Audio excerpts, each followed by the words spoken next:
ওকে, mission ডান। যা, শেষ। Number পাঠিয়ে দিছি, এবার আমাদেরকে আর বিরক্ত করতে পারবে না। নাম্বার পেয়ে ওরা ওরা কথা বলবো, ওরাই প্রেম করবো।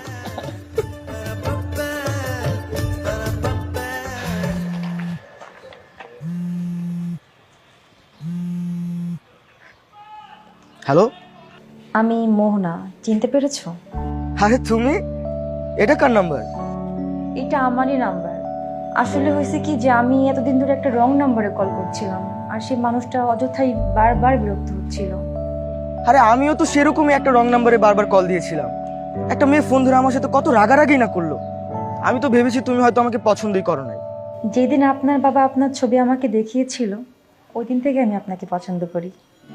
সত্যি সত্যি আমাকে পছন্দ হয়েছে তোমার? জি, আপনাকে আমার অনেক পছন্দ হয়েছে।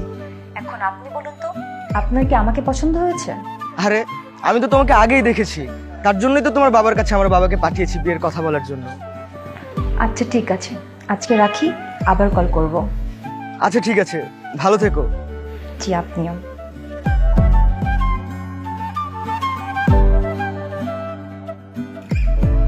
আরে বাবা, একটা কাজ যদি তোমরা আমাকে ছাড়া করতে পারো। সব মেহমানরা চলে আসছে, এখন তুমি একটা ঝামেলা পাকায় বসে আছো।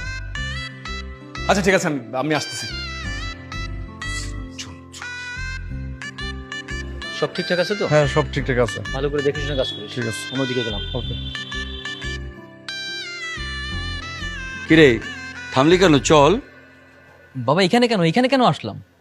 কি বলে, কোথায় কয়ে আসলাম মানে? এ বাড়িতে তো তোর বিয়ে হচ্ছে, নিজের গার্লফ্রেন্ডের বাড়িটাও চিনিস না, বিয়ের পরে তো শ্বশুর বাড়ি চিনতে পারবে না। না না বাবা, ওরা এই বাড়িতে কিভাবে আসলো? এই বাড়ি তো চিনি না, এই বাড়ি তো না বাবা। বাবা শোন, আমি তোকে একটা কথা বলি, বিয়ের দিনে কোনো ভেজাল করিস না তো। চল আয়। আরে মেয়ে সাহেব, আসেন আসেন, ভেতরে আসেন। আসসালামু আলাইকুম। আসো আসো, এই চলে আয়।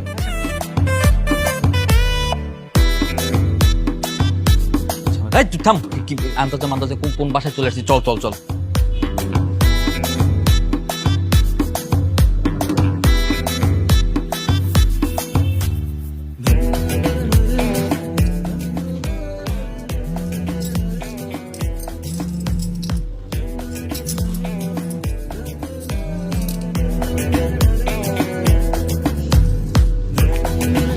হ্যালো, হ্যালো মোহনা। কি তর্স হয়েছে না তাই না? বর্ষে যে বসে আছো তবু আমাকে ফোন দিচ্ছ? আরে বিশাল একটা ঝামেলার মধ্যে আছে। তুমি বলো তো, তোমরা কি বাসা টাসা চেঞ্জ করছো নাকি বাসা বিক্রি করছো? বলো তো কি হয়েছে? না তো, আমরা তো আমাদের বাসায় আছি। আমরা বাসা কেন চেঞ্জ করতে